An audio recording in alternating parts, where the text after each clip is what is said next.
Hello, my name's Kate Costello and I come from a company called Governance Matters, and it's terrific to be able to be with you today to talk about good governance for your organisation. Just before we get started, I wanted to tell you a story, and you'll think that it has nothing to do with governance, but it does have, and I'll explain later.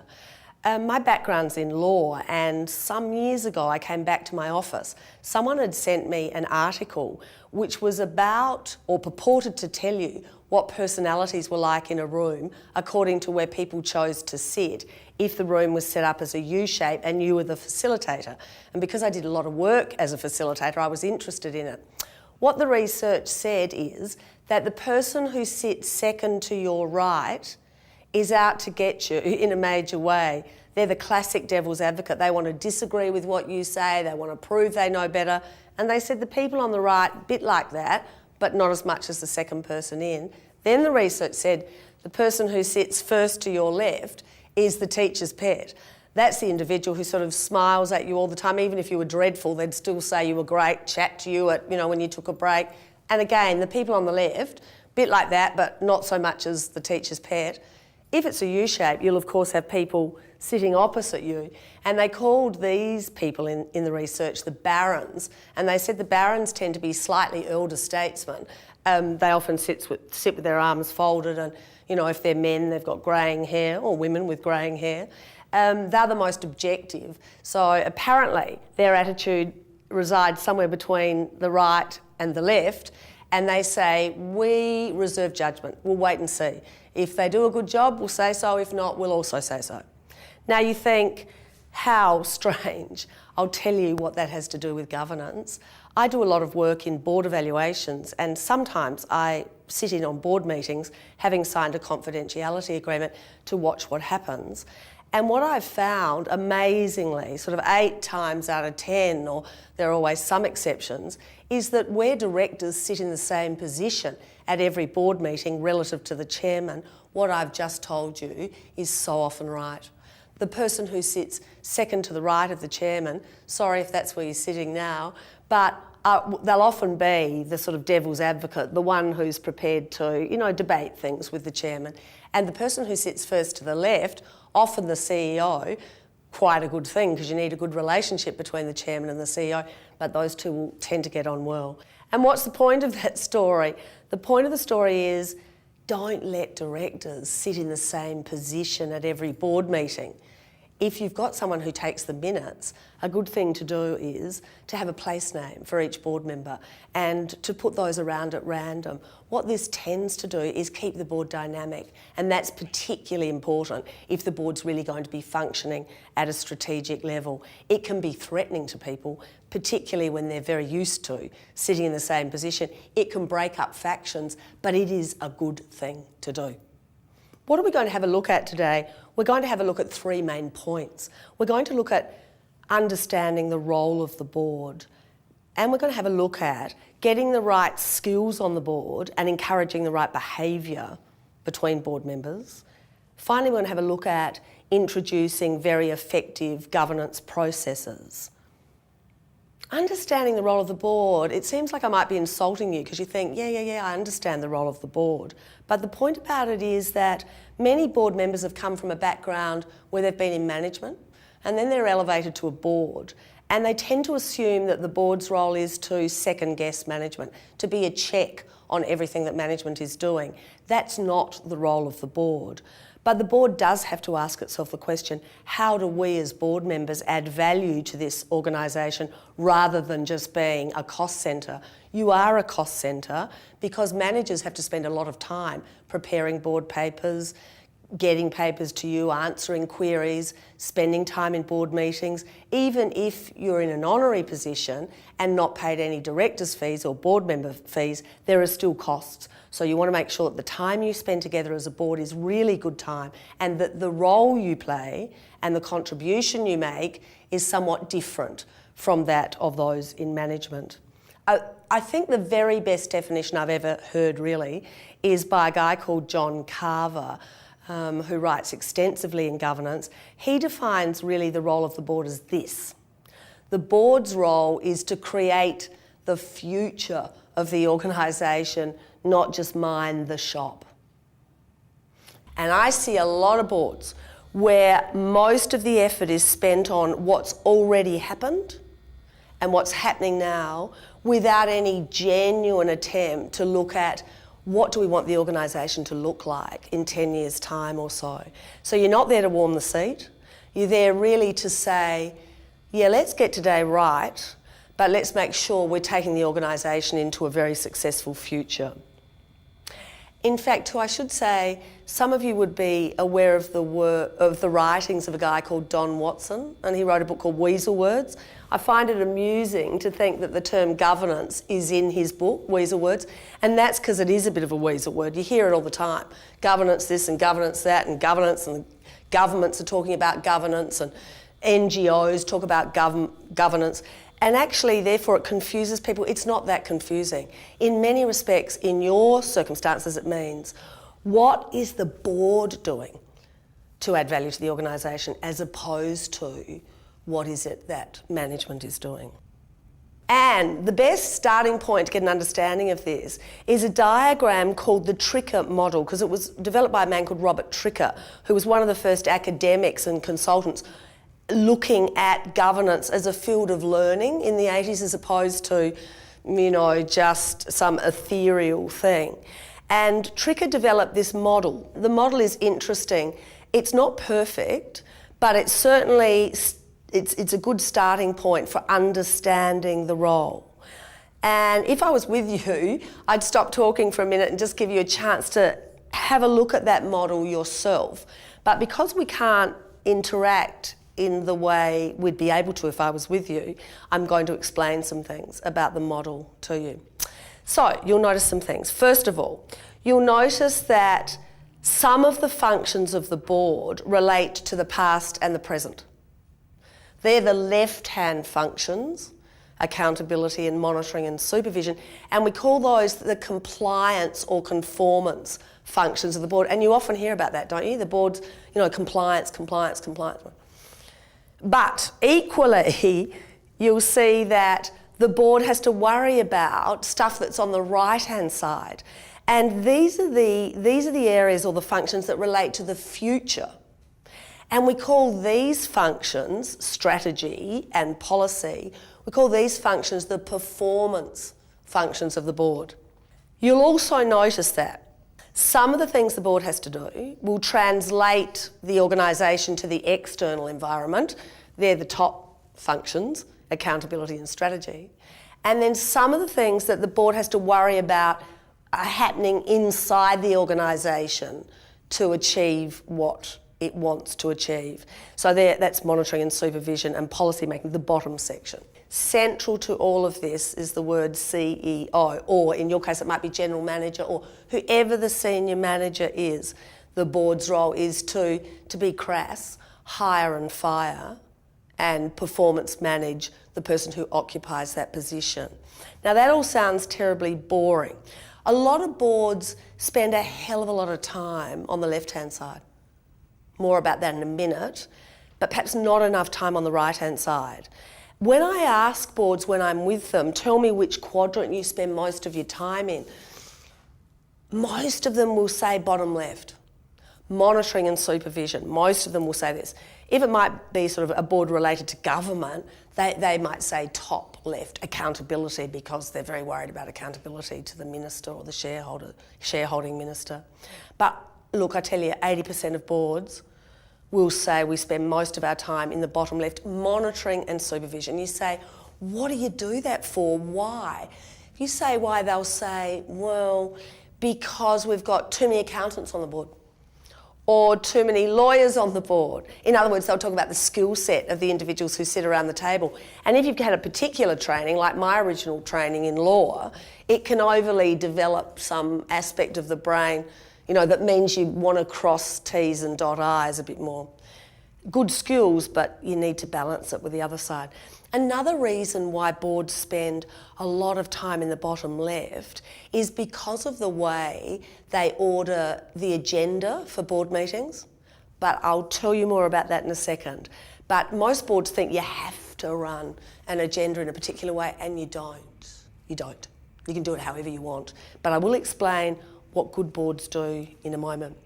A third reason why boards love the bottom left is because it's safe. It's safe. It's certain, it's concrete, because it relates to the past and present. You know what's happened, you get the financials, you can look at expenditure against budget. You know, it's concrete, so it's nice. A lot of people will tell you that with boards, you know, one stage I was on the board of the South Australian Totalisator Agency Board, and I know that we used to spend an inordinate amount of time on issues such as the colour of the carpet that was going to be put in, you know, some TAB outlet somewhere. You know, because you're human beings, you tend to really grip onto the things that you understand. Whereas, if you think about it, particularly the top right quadrant, strategy, true strategy, a bit frightening, because you could make some mistakes. You might get things wrong. And when you see actions against board members for damages, for example, for breach of duties or breach of the duty of care and diligence, which is actually the subject of another DVD, people get nervous, they get so nervous, and they tend to push themselves back into the left.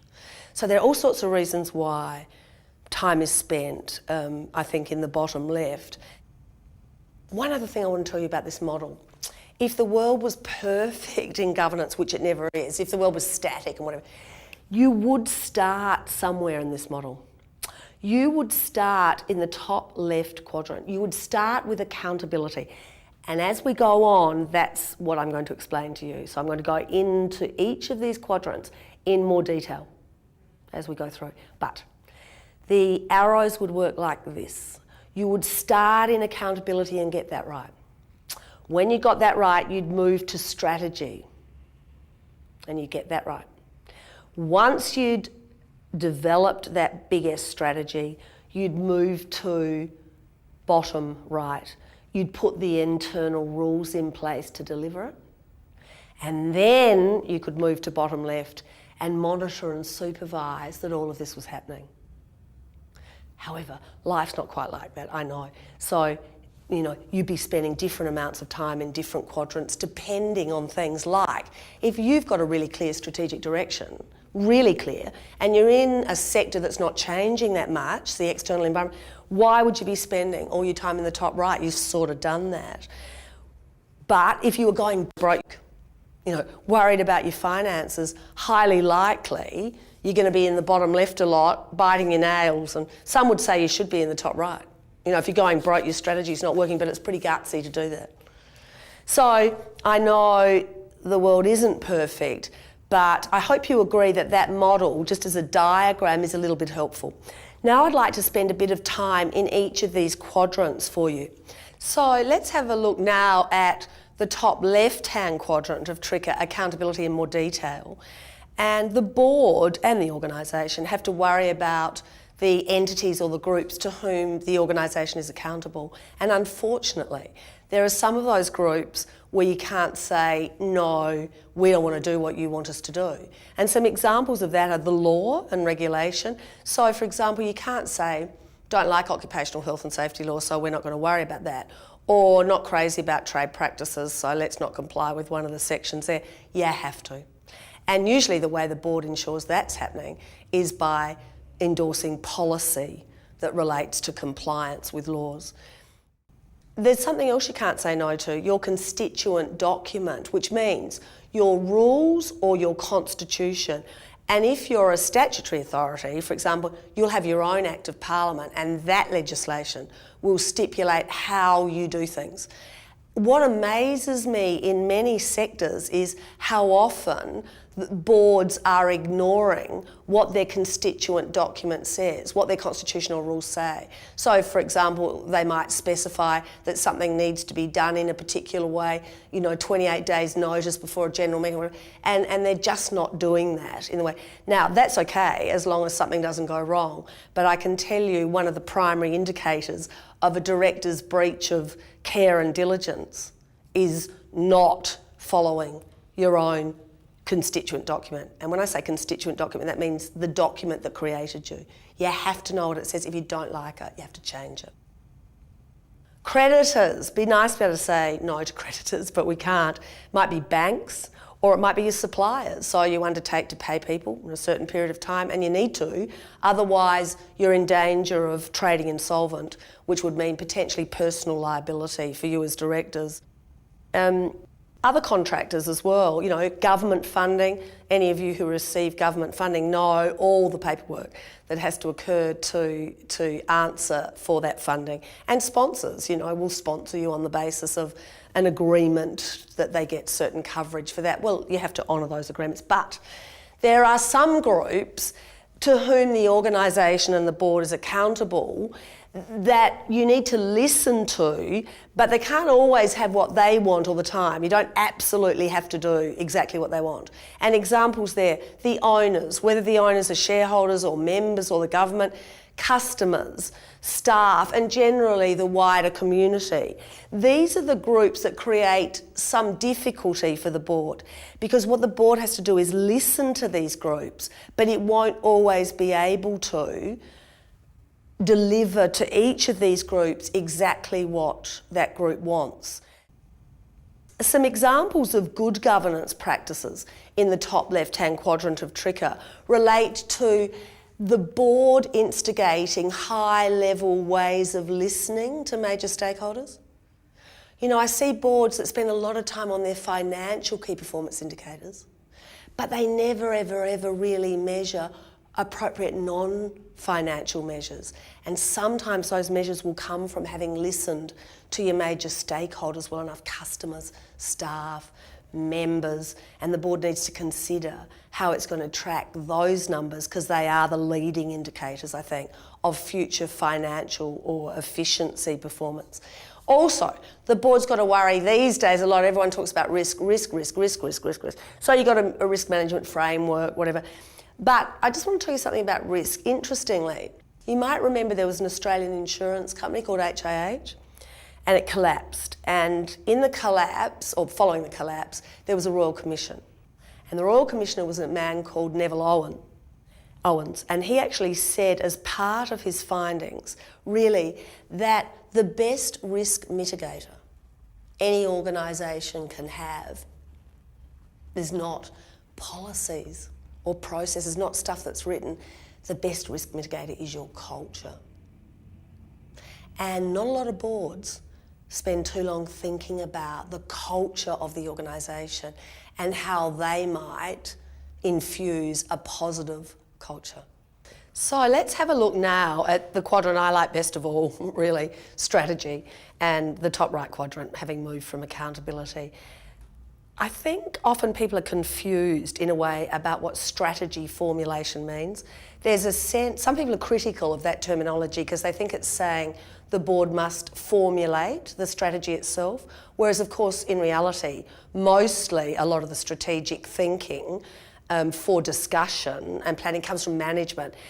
The TRICA model is not saying the board has to physically do all of these things itself. What it will be relying on, of course, will be management to do a lot of these things, but then to bring it to the board for approval and for input. So that's in a way what strategy is about. It's saying, it's saying what sort of organisation do we want to look like at some future point in time, and because I've got a legal background, I'm self-taught where strategy is concerned, and I found the work of Michael Porter from Harvard most useful for me. And if I was to, in a crass way, summarise what he said in his article, What is Strategy?, this was really helpful to me as a board member. Michael Porter says, strategy is not operational effectiveness. It's important to think about that. In other words, you can get a whole lot better at what you're doing, but what you're doing might be going down the gurgler. So he actually says strategy requires you to answer some very, very hard questions about how you want to position yourself, how you're going to be different from those with whom you might compete, and what it is you're going to concentrate on to take you to the future that you think will be a successful one. Porter also says, and this was particularly helpful to me, he says, you're not being strategic unless you can define what you don't do. As much as you define what you do, you can't be all things to all people. I think strategy 2 is also about really what I would call the gut, the head, and often what's forgotten, the heart. It's just a bit about the gut feeling that the board has that this might be a good thing to look at or pursue or discuss, but dangerous if you don't do some sort of decent market research to see if what you feel is right. And so you have to exert some head. You've got to really look at market research to see that your supposition of what you think will work is true and the market wants it. No one ever talks about the heart. And I could talk forever about that, but often strategic plans that are approved by boards are boring, shockingly boring documents. You know, where every organisation expresses their vision and mission in the same way and people yawn and vomit because it's exactly the same as the one from the company next door. And that's because actually the wording lacks heart, and it's very important that you make it just right for your organisation. It's hard to do that, as Don Watson recognised in Weasel Words, because it's trained out of us. We're trained to write in very awful language. So try very hard to put some heart into strategy documents. A final point on strategy here is you've got to answer the hard questions. When I facilitate strategic planning stuff with boards and senior executive teams, what I notice more than anything else is they want to avoid the highest level hard questions. Now those questions for you might be, should we move into state?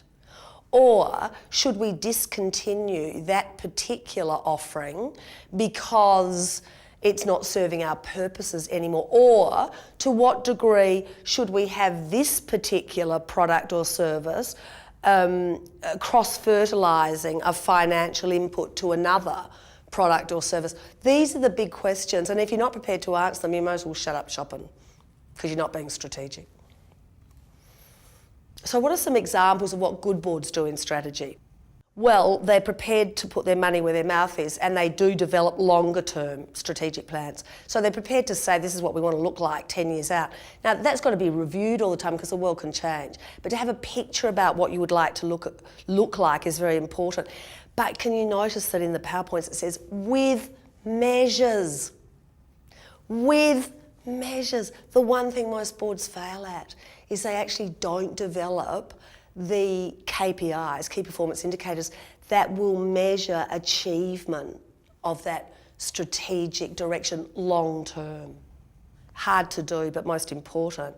The reason you've got to have that is because then your shorter term plans, business plans, budgets, operational plans with their own short term measures has to align with that strategic direction, because then your budget has to align with all of that. Now I know that seems basic, but so often I will see an organisation that, say in the May of a year, if their financial year is 1 July, 30 June, in the May of a year will approve a business plan for the next year, or not a budget, which is loosely based on the budget from the year before. Then in June they approve a business plan, and in September the board goes away and starts thinking strategically. It's completely the wrong way around. So you have to start with the end in sight and work backwards. Another thing that good boards do in strategy is they really do dedicate some meetings just to strategy. Just to strategy. Not to the compliance side of TRICA. Literally to rolling up the sleeves and saying, here's a big topic, let's just talk about it along with management. It might be that management's prepared some papers, or it might even be that a board member's, fanatical about a particular topic and wants to put something up to the board. But you've got to just talk strategy in some dedicated time. Some boards spend the first hour of a board meeting on a rolling theme of strategic issues. And the most important thing that boards do, good boards, is that they do reorganise their agenda. So if you've got an agenda that runs like this: open the meeting, apologies, minutes of the previous meeting, business arising, GM or CEO report, finance report, somebody else's report, then, recommendation to do this huge thing that's going to cost a lot of money. Now what happens there is the board's energy is wasted on all compliance stuff, the past and the present, before it gets to the important stuff. So what good boards do is they reorganise that agenda and they make sure that the sequence they follow is a sequence of, let's start with the big things we have to take a decision on. Then let's move to the big things we want to have a discussion on. Then let's put all that stuff for noting or information, like the reports, right at the end and take them as read. And that tends to work really well, very well. Some managers tell me they're cross to hear me say that because they actually organise the agenda in the formal way so that they can slip the big issues to the end and have the board agree, because board members want to get out of the meeting after a few hours and catch a plane. Or so maybe it's done deliberately, not saying it is for your board, but in some boards that's certainly the case. Let's have a look at the bottom right-hand quadrant, policy. And the funny thing about this one is it took me forever to really understand from a board's perspective what this meant. I'd been working in the area for some time when literally a sort of ding went in my head and I got it. So I'm hoping I can explain it to you so that you understand. I'm sure you do understand well already, but just in the way I mean it, for good governance. There's a quote here from John Carver, which is effectively saying that virtually everyone in a company makes policy, and they do. If you think about someone at a front line facing a customer or dealing with a member, or then you'll see that the way they behave impacts the impression of the organisation they give, and in a way they're sort of making an on-the-run policy decision there. The really important thing about this quote from Carver is that he says the board must make its policies at the highest level and decide how detailed a policy needs to be before the board says this is what we endorse, and now we hand it to management to work out how to make this work in an operational sense. The best way though for the board to sort of create the rules by which the organisation has to function is by endorsing high-level policy for how the organisation functions. Carver also says that the board should pretend it's only got one employee, even if you've got 300 or 2 or it doesn't matter. If you've got lots and lots, Carver says really, the board should pretend that it only has the CEO or the general manager or head or whatever, and in a way do everything through that individual, so that if you have board members who are running around going to staff and telling them what to do, this is completely unfair to the senior manager, because the board will measure the performance of the senior manager according to whether they achieve objectives that have been agreed. And if you've got board members telling staff what to do, then you're undermining the role of the senior manager, CEO or by whatever name, and this is very unfair. So, often good boards will have a protocol about the manner in which individual board members are allowed to contact staff. Now, in an open organisation, you want everyone to, and most good general managers would say that's fine, but don't tell them what to do, and don't take up an inordinate amount of their time if they're working on things at an operational level. Here are some things that good boards are doing in policy. The kindest thing you can do, the kindest thing you can do to the senior manager is to develop something called a matters reserved for the board policy. Sounds like a fancy term, but really what it means is developing a clear, unambiguous list of the areas where only the board can take a decision, where therefore the senior manager must bring a recommendation to the board, and the board has to approve it before it can be put into place in an operational sense. But you'll say, you'll be thinking, we've already got a delegations policy. But a delegations policy is not quite what I mean. Often there'll be a financial delegations, or there might be a delegations policy to the CEO or general manager that goes further than delegations, but it'll have phrases in it like material contracts must come to the board. Important legal issues must come. Now, the minute you have a word like material or important and you don't define it, that leaves everybody a bit confused about how important does it have to be. What does materiality mean before only the board can take a decision on it? So the very good boards develop a policy, as I said, called Matters Reserved for the Board, and it runs like this. Here is a list of the things that only the board can take a final decision on. Number 1, strategic plan. Number 2, annual plan. Number 3, annual budget. Number 4, mergers or acquisitions. Number 5, appointment of auditors because it's got to be recommended to the general meeting. 6, 7, 8, 9, a complete list. And when you get to the end, you can't say, and other really important things, because then it's ambiguous. And you know what, if you have that discussion around your board table and with the CEO or senior manager, you will find that there'll be dispute, but by the time you finish it, there will be for your organisation a clear dividing line between what constitutes governance at that point in time and what constitutes operations or management. Because if it's not on the list, the senior manager might tell you what they're doing, as they do in their report to you. So we're not talking about you won't get information on it, you'll get information, but actually the CEO doesn't have to bring that to the board for final approval because it's not on that list. And the list can be reviewed, that's fine. Okay, another good thing that boards do is they separate their policy decisions from the minutes of board meetings and they centralise those in something like a board manual. And the reason they do that is so they can be reviewed and changed if necessary, but also policy decisions recorded in minutes are forgotten. And if you're a new board member too and you weren't part of that decision, how are you to know what the policy framework is the board's put in place, which describes how management is to operate the company? So just to give you an example, every time a board, say in a meeting, would take a decision, from now on we should do this. This is the way we should do something from now on.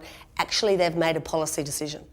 And if you leave that just recorded in the minutes, who's going to remember that? So you have to go through and think, what are the policies that we have endorsed as a board, and let's get them into a document, a manual or online so they're easily accessed and can be reviewed to update where necessary. Bottom left of TRICA, monitoring and supervision. Can you see now, I hope you can see, that if you have attended to your accountabilities and you've really looked at your strategy and you've got some good measures, and you've endorsed policies that you can find, then it becomes possible as a board to monitor and supervise what's happening at operational level, at management level, in a governance sense, not an operational sense. Because what you're actually checking is that the organisation is achieving its strategic key performance indicators, that it's actually meeting its annual objectives or KPIs, that management's complying with the policies the board has endorsed. Very important. You can see now you've got a role in checking what's happening at operational level, not like a second tier of management, but in a slightly different way. A final thing the board needs to do here is to have a discussion with the CEO or general manager about the style, the type and style of information it wants to get by way of reports. So often you become a board member and the reporting has been done this way for some time. Have a discussion, say, do we like the information we're getting in the finance reports? Would we change what it looks like to make it more useful for us? Are we getting too much? Are we getting too little? Have a discussion and work out what information you want to get from management to help you to understand what's happening within the organisation and monitor what's happening. Do you remember that central to the model, the TRICA model, was the role of the CEO and the fact really that the board is there to, as I said crassly, hire and fire the chief executive. So the board has a very real role in remunerating and rewarding and agreeing employment contracts, etc. Mostly what I find is boards don't do a great job at establishing a performance management system for the CEO. It's particularly true in certain sectors where the CEO has great power and the board members maybe less so. And the board sometimes doesn't even feel comfortable in discussing with the CEO what performance objectives might apply on an annual or longer term basis and what measures will be put in place to measure that performance. In addition to doing that, it's really important for the board once a year at least to have a discussion about succession planning for the position of CEO. And that is because anything can happen, as you know, the proverbial fall under a bus, but it can happen. So I think a good board schedules a time to talk about if X disappears from the company tomorrow, who would take over that position short term, the next day? Who might be suitable for that medium term? And do we have to go to the external market to find someone longer term?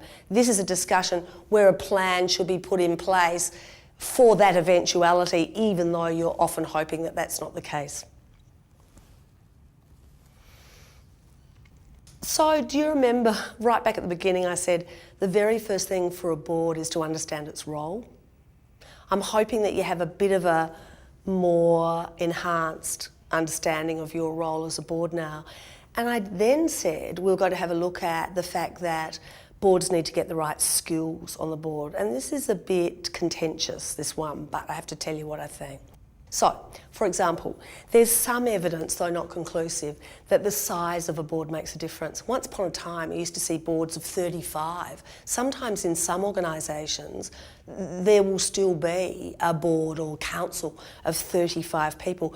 Now, the evidence is it's pretty hard to really pull that group together in a cohesive way. The tendency these days is for smaller boards. I think the average board size in Australia across all sectors is about 8 or 9 now. And in fact, there is some evidence that you get the best decisions out of groups of about 5 to 7 people. So the size of the board you would want to talk about. Also the board's skill set. You know, what are the skills that you need on this board given where the organisation's headed? This can be a very hard discussion because it might be that particularly where board members are elected that you just end up with whatever skill set you end up with and it may not be the skill set that's right. So to have a discussion about, maybe with a blank sheet of paper, if we really thought about the real skills we need, what would they be? And they're not just financial and legal. Much more sophisticated than that too. To have a discussion about that and then to orchestrate the getting of those skills, whether it is by some directors or board members retiring or resigning before their term is up, so that the board gets to fill a casual vacancy before this director or board member has to seek election at the next AGM. Mostly boards assist what you might call the democratic process by doing that, and that's something that you can consider too. Committees, in terms of structures, boards tend to have the same old committees. So everybody thinks these days you've got to have an audit and finance committee. Now, why do we think that? We think that because of some of the major corporate collapses in the 80s and 90s, particularly the likes, say, of an Enron, that big American or international company that went into liquidation, losing billions and billions of dollars. And you know, there's this notion that you've got to have an audit committee. The amusing thing about Enron is they actually had an audit committee comprised of some people who were the brightest financial brains in the States, and it didn't help them. And in a way, that's perhaps because the numbers can lie if the culture of the organisation is not one of truth. And ultimately, no amount of numbers and people vetting numbers can change that. So, in terms of committees, don't just slavishly follow what everyone else is doing. Think long and hard about the committees you need. Don't have just compliance committees. Don't have just audit and risk or audit, you know, and finance and then a separate risk committee and then, you know, think about the committees you need and think about whether they need to be standing committees of the board or they need to be just task forces that convene for a while, do a job and then disperse. Really think about it and make sure the terms of reference for any standing committees are very clear. So you don't have committees running off doing what they want to do without reference to the board. So committees are very important. What this will mean, getting the right skills and the right structures sometimes, is you need to amend or change your constitution or your rules. And that requires a bit of effort, but don't take the attitude, oh, it's in our constitution rules, so we can't change it. Work out what you need for your organisation right now, and then go to the bother of changing your constituent documents if you need to. So another way that board members can increase their skills is by a very good induction for a new board member. Most organisations don't induct well. I know myself when I've joined boards, it's, hi Kate, how are you? Great that you've joined the board. Here are the minutes of the last 12 board meetings. If you've got any questions, come. But an induction needs to be some decent meetings, absorbing information over a longer period of time. Also, I find management update sessions are great for the board, getting some executives or senior staff in to say, this is what's happening in my area, and here are the things that keep me awake at night, and if I was you, this is what I'd be asking me, so here's some good information. These are not sessions for the board to tell managers what to do, because that's the CEO, general manager's role. Rather, these are director or board member development sessions. It's for their information. Expert reports that come in about your sector or industry can be distributed to the board, or you can call one in to run a session, development session for the board itself, all very useful. I think another thing that helps board members and boards get better in relation to skills is the introduction of a decent board and board member performance evaluation process. And even if that's only scheduling some time at a board meeting once a year to say, what have we done well this year, what haven't we, what could we do better, and then writing yourself an action plan for the next 12 months to attend to the things that you think you can get better at. In fact, you can use this particular DVD as that sort of prompt, because you can have a discussion about, having learnt some of these things, what could we do that's a bit different and would make us better? The issue of individual board member evaluation is always a tricky one. But, good boards, I think, do get to a point where at least the chairman sits down with each board member each year and says, here, this is how I feel you're going, and let's just work out what you could do to improve performance. Another thing I said at the start is really important for the board to work with the right sort of behaviours. A young woman, Shay Newitt, in Australia did some research which looked at board effectiveness and actually correlated factors about boards with financial performance. And to cut a long story short, what she found is really only two things matter if you want a very good board. Firstly, how much the board members know about the organisation and its industry. And secondly, and divine that she said this, what the working relationships are like between board members and between the board and the CEO or general manager. Relationships are critical. I've seen boards, I promise you, comprised of the smartest people and the board is completely hopeless, because it's totally dysfunctional. And I'm not going to abuse any particular field of expertise here, but I have in my mind some particular sectors where people have certain degrees where you put them together around a board table and it's a disaster. So behaviour is really important, or both of these factors are important. I think Shay's diagram here is interesting. She says if you've got a board where they don't know much and they don't work well together, it's purely decorative. It's not going to achieve anything. If you've got a board where they love each other, but they don't know anything, it has to be a very trusting board because the real decisions are going to occur at management level. If you've got a board where the people know heaps, but they're jerks, they don't get on well, then you've got a restricted board because these people could add a lot, but they don't because basically they don't get on with anyone. And really what you want to is to have a potent board, and therefore you've got to think about the areas you have to work there. In terms of relationships, the most important relationship is the relationship between the chair and the general manager CEO. They say in governance terms this should be a relationship of public support and private frankness.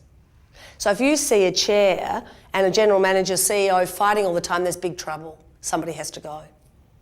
Also, the board has to do quite a bit of work on its own behaviour and the level of teamwork. That's equally as important as the other stuff it does. And often boards do this by developing what I call a living code of conduct, not a code of conduct that sounds like the Corporations Act or the Incorporated Associations Act or some piece of legislation. A code of conduct written in plain English that says, this is how we're going to behave as board members. And the third thing that relates to good governance is that the board must adopt very good practices. So to introduce some effective practices is important. What good boards do here is they'll have a calendar, not just of their meetings, but of actually known agenda items for specific meetings through a year. They'll plan that beforehand for an orderly progression through the year. They also make sure that the board members receive papers sufficiently before the meeting to be able to prepare. Once upon a time they used to say a week, now I think 3 days or so, because it can be hard for management to get papers out before that time. Then the board will discuss, as I said I think previously, what it wants the papers to be like. Are they clear? Are they concise? Are they sufficiently precise? Do they follow some sort of formula that makes it easier for the board to read them? These are important issues to discuss. How long the meeting runs for. 2 hours, 3 hours. The average board meeting now in Australia would run for about 4 hours. Some of you I know will die when you think we meet at 5:30 at night and we only want to run for 2 hours. Well, if that's the case, you need to think about how to make the agenda work for you. What your minutes are like. Minutes are a skill, and who takes your minutes and how they read important. They shouldn't be absolutely detailed. They shouldn't also be too brief. They must be a halfway house recording the major things discussed and of course the resolutions. And they should include an action list that's separated for things that have to happen coming out of that meeting, so that those things can be revisited at the next meeting to make sure those things have happened. And the board should receive the minutes not at the next board meeting, but within 5 days or a week of the meeting that the minutes relate to, because then your memory's fresh and you've got a chance of actually recognising that things aren't perhaps as you remembered them and making changes. So effective process is really important for boards. And as I said, when we were talking general governance, there are really these things that you need to remember as a board. First of all, do you understand the role of the board? I'm hoping you do a little better now. How are you looking in terms of the skill set and the behaviours around your board table? And are there things you need to do to introduce effective processes? Those three things are most important. And I know that if you consider where you may be able to improve, judging that against the information we've had a look at today, that you will develop a great governance plan for the next 12 months for your board and then slowly introduce it. You can't do everything at once, but good luck with that. I wish you all the best.